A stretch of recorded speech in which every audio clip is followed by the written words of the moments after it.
everybody, welcome back to our channel. In this video, we have to learn some sentences that we are translating from Telugu to English which we used in daily life. ఈ రోజు వీడియోలో మన daily లైఫ్లో మనం చాలా రకాల words అనేవి use చేస్తూ ఉంటాం కదా. సో అలాంటి వర్డ్స్ని తీసుకొని వాటికి సంబంధించిన కొన్ని ఎగ్జాంపుల్ సెంటెన్సెస్ అనేవి ఈ వీడియోలో చూద్దాం. Okay, let's get started.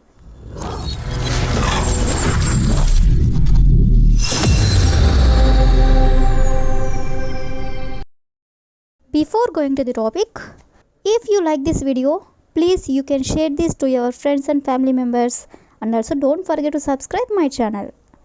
Okay, let's get started. For example, ఈ ప్రాజెక్ట్ కంప్లీట్ చేసి ఎంతకాలమైంది, లేదా నువ్వు ఇల్లు కొని ఎంతకాలమైంది, లేదా నువ్వు అమెరికా వెళ్ళి ఎంతకాలమైంది. ఈ 3 ఎగ్జాంపుల్స్ కూడా ఒకసారి చూడండి. ఫస్ట్ దాంట్లో ఈ ప్రాజెక్ట్ కంప్లీట్ చేసి ఎంతకాలమైంది. సెకండ్ వన్, నువ్వు ఇల్లు కొని ఎంతకాలమైంది. థర్డ్ వన్, నువ్వు అమెరికా వెళ్ళి ఎంతకాలమైంది. ఈ మూడిట్లో కూడా ఎంతకాలమైంది అనే వర్డ్ అయితే కామన్గా ఉంది కదా. సో ఈ వర్డ్ని తీసుకొని మరిన్ని ఎగ్జాంపుల్స్ అనేవి చూద్దాం. సో ఫస్ట్ వన్ ఈజ్, ఈ జాబ్లో జాయిన్ అయ్యి ఎంతకాలం అయింది. ఈ జాబ్లో జాయిన్ అయ్యి ఎంతకాలం అయింది అని అడగాలనుకున్నప్పుడు, How long has it been since you joined this job? How long has it been అంటే ఎంతకాలం అయింది. Since you joined this job అంటే ఈ జాబ్లో నువ్వు జాయిన్ అయ్యి. అదేవిధంగా నెక్స్ట్ వన్ ఈస్, నువ్వు వాళ్ళతో మాట్లాడి ఎంతకాలం అయింది. నువ్వు వాళ్ళతో మాట్లాడి ఎంతకాలం అయింది.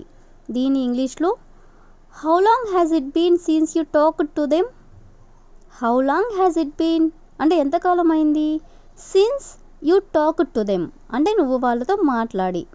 అదేవిధంగా నెక్స్ట్ వన్ ఈస్, నువ్వు అతనిని కలిసి ఎంతకాలం అయింది. నువ్వు అతనిని కలిసి ఎంతకాలం అయింది. దీని ఇంగ్లీష్లో how long has it been since you met him. How long has it been since you met him అంటే నువ్వు అతనిని కలిసి ఎంతకాలం అయింది అని. అదేవిధంగా నెక్స్ట్ వన్ ఈస్, నువ్వు అమెరికా వెళ్ళి ఎంతకాలం అయింది. దీన్ని మనం ఎగ్జాంపుల్గా చెప్పుకున్నాం కదా. సో దీని ఇంగ్లీష్లో how long has it been since you went to America. How long has it been since అంటే ఎంతకాలం అయింది. యూ వెంట్ టు అమెరికా అంటే నువ్వు అమెరికా వెళ్ళి. అదేవిధంగా నెక్స్ట్ వన్ ఈస్, నువ్వు ఇల్లు కొని ఎంతకాలం అయింది. నువ్వు ఇల్లు కొని ఎంతకాలం అయింది అని అడగాలనుకున్నప్పుడు, how long has it been since you bought the house. How long has it been since you bought the house అంటే నువ్వు ఇల్లు కొని ఎంతకాలం అయింది అని. అదేవిధంగా ద లాస్ట్ ఎగ్జాంపుల్ ఈస్, ఈ ప్రాజెక్ట్ కంప్లీట్ చేసి ఎంతకాలం అయింది. ఈ ప్రాజెక్ట్ కంప్లీట్ చేసి ఎంతకాలం అయింది. దీని ఇంగ్లీష్లో how long has it been since you completed this project. How long has it been since you completed this project అంటే నువ్వు ఈ ప్రాజెక్ట్ కంప్లీట్ చేసి ఎంతకాలం అయింది అని. సో ఈ విధంగా మనం ఎంతకాలం అయింది అనే వర్డ్ని యూజ్ చేసుకొని కొన్ని ఎగ్జాంపుల్స్ అనేవి చూసాం కదా. నెక్స్ట్ ఎగ్జాంపుల్ ఒకసారి చూడండి. నువ్వు ఆఫీస్కి టైంకి చేరగలుగుతున్నావా, లేదా ఆమె బాగా చదవగలుగుతుందా, లేదా వాళ్ళు ఇంగ్లీష్లో మాట్లాడగలుగుతున్నారా. 3 ఎగ్జాంపుల్స్లో కూడా చేరగలుగుతున్నావా, లేదా చదవగలుగుతున్నావా, లేదా మాట్లాడగలుగుతున్నావా ఇలా అడగాలనుకున్నప్పుడు ఇంగ్లీష్లో ఎలా చెప్పాలనేది ఒకసారి చూద్దాము. సో ఫస్ట్ వన్ ఈస్, వాళ్ళు స్కూల్కి రోజు రాగలుగుతున్నారా. వాళ్ళు స్కూల్కి రోజు రాగలుగుతున్నారా అని మనం అడగాలనుకున్నప్పుడు, are they able to come to the school regularly. Are they able to come to the school regularly అంటే వాళ్ళు స్కూల్కి రోజు రాగలుగుతున్నారా అని. అదేవిధంగా నెక్స్ట్ వన్ ఈస్, నువ్వు అంత దూరం ప్రయాణం చేయగలుగుతున్నావా. ఎవరైనా దూరంగా ప్రయాణం చేసే వాళ్ళు ఉన్నట్లయితే ఇలా అడుగుతూ ఉంటారు కదా. సో దీని ఇంగ్లీష్లో are you able to travel that far. Are you able to travel అంటే నువ్వు ట్రావెల్ చేయగలుగుతున్నావా. దట్ ఫార్ అంటే అంత దూరం.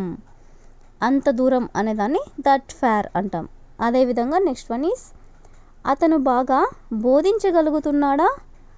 అతను బాగా బోధించగలుగుతున్నాడా అని అడగాలనుకున్నప్పుడు is he able to teach well, is he able to teach అంటే అతను బోధించగలుగుతున్నాడా, వెల్ అంటే బాగా.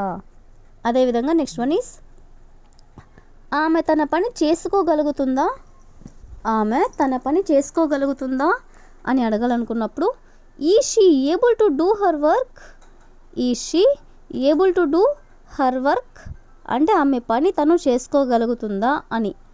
అదేవిధంగా నెక్స్ట్ వన్ ఈజ్ ఆమె బాగా చదవగలుగుతుందా, దీన్ని మనం ఎగ్జాంపుల్గా చెప్పుకున్నాం కదా. సో దీన్ని ఇంగ్లీష్లో is she able to study well, is she able to study well అంటే ఆమె బాగా చదవగలుగుతుందా. అదేవిధంగా నెక్స్ట్ వన్ ఈజ్ నువ్వు ఆఫీస్కి టైంకి చేరగలుగుతున్నావా, నువ్వు ఆఫీస్కి టైంకి చేరగలుగుతున్నావా, దీని ఇంగ్లీష్లో are you able to reach the office on time, are you able to reach the office on time అంటే నువ్వు ఆఫీస్కి టైంకి చేరగలుగుతున్నావా అని. సో ఈ విధంగా మనం కొన్ని ఎగ్జాంపుల్స్ అనేవి చూసాం కదా. నెక్స్ట్ ఎగ్జాంపుల్ ఒకసారి చూడండి. నేను ఎక్కడ నుండి వెళ్ళాలి, లేదా నేను ఎక్కడి నుండి కొనాలి, లేదా నేను ఎక్కడి నుండి తీసుకోవాలి. ఈ మూడిట్లో కూడా ఎక్కడ నుండి ఈ వర్డ్ అయితే కామన్గా ఉంది కదా. ఈ వర్డ్ని యూజ్ చేసుకొని మరిన్ని ఎగ్జాంపుల్స్ అనేవి చూద్దాం.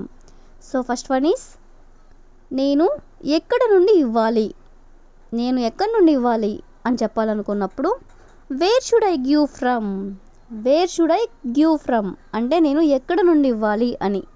అదేవిధంగా నెక్స్ట్ వన్ ఈజ్ నేను ఎక్కడి నుండి పరిగెత్తాలి, ఎక్కడి నుండి పరిగెత్తాలి అని ఇలా అడుగుతుంటారు కదా. దీన్ని ఇంగ్లీష్లో wear should I run from, where should I run from అంటే ఎక్కడి నుండి పరిగెత్తాలి. అదేవిధంగా నెక్స్ట్ వన్ ఈజ్ నేను ఎక్కడి నుండి మొదలు పెట్టాలి, నేను ఎక్కడి నుండి మొదలు పెట్టాలి అని అడగాలనుకున్నప్పుడు where should I start from, where should I start from అంటే నేను ఎక్కడి నుండి మొదలు పెట్టాలి అని. అదేవిధంగా నెక్స్ట్ వన్ ఈజ్ నేను ఎక్కడి నుండి తీసుకోవాలి, నేను ఎక్కడి నుండి తీసుకోవాలి అని అడగాలనుకున్నప్పుడు where should I take it from, where should I take it from అంటే నేను ఎక్కడి నుండి తీసుకోవాలి అని. అదేవిధంగా నెక్స్ట్ వన్ ఈజ్ నేను ఎక్కడి నుండి తీసుకురావాలి, నేను ఎక్కడి నుండి తీసుకురావాలి అని అడగాలనుకున్నప్పుడు where should I bring it from, where should I bring it from అంటే నేను ఎక్కడి నుండి తీసుకురావాలి అని. సో ఈ విధంగా మనం కొన్ని ఎగ్జాంపుల్స్ అనేవి చూసాం కదా. That's all for today. I will ask you a question for you. నేను ఎక్కడి నుండి బయలుదేరాలి, నేను ఎక్కడి నుండి బయలుదేరాలి. So if you know this one in English, please you can comment in the comment section. Thank you for watching.